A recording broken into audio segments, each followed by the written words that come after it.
Overseas life బావుంటది అని అందరూ అంటారు గానీ, నిజమేంటంటే ఒక్కరిగా ఉండడం చాలా కష్టం. తిండి మనమే చేసుకోవాలి. మీరు ఎంత లాంగ్ షిఫ్ట్స్ చేయండి, అసలు ఏదైనా చెయ్యండి.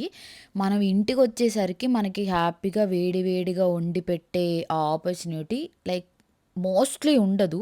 ఇఫ్ ఉంది అంటే వాళ్ళు ఈ జన్మలో చాలా అదృష్టం చేసుకున్నట్టే. అండ్ మన పనులు మనమే జేసుకోవాలి. మీకు ఫీవర్ రానివ్వండి, ఓపిక లేకపోనివ్వండి, ఏదైనా అవ్వనివ్వండి, అన్ని పనులు మనమే జేసుకోవాలి. కానీ ఈ స్ట్రగుల్స్ నుంచి మనం ఒకటి నేర్చుకుంటాం. లైఫ్‌లో నీకు సపోర్ట్ అయ్యేది ఎవరు అంటే నువ్వే అని. ఇప్పుడు కష్టం అనిపిస్తది. కానీ రేపు ఈ స్ట్రగుల్స్ అన్నీ మీ సక్సెస్ స్టోరీలో హైలైట్ పాయింట్స్ అవుతాయన్నమాట.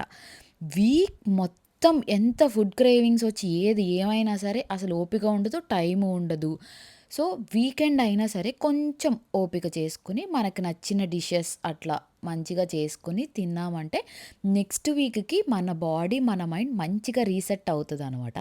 సో, ఈ వీక్ అయితే లైక్ మేము మంచిగా వేడి వేడి అండ్ ఆల్సో ఇక్కడ వింటర్స్ కదా! ఇంకా ఫుడ్ క్రేవింగ్స్ ఎక్కువుంటున్నాయనమాట.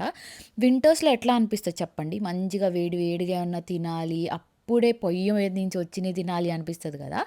సో, ఇంక ఈ వీక్ అయితే మేము వేడి వేడి బఠానీ చాట్ విత్ మిర్చి బజ్జీ చేసుకున్నాం అనమాట.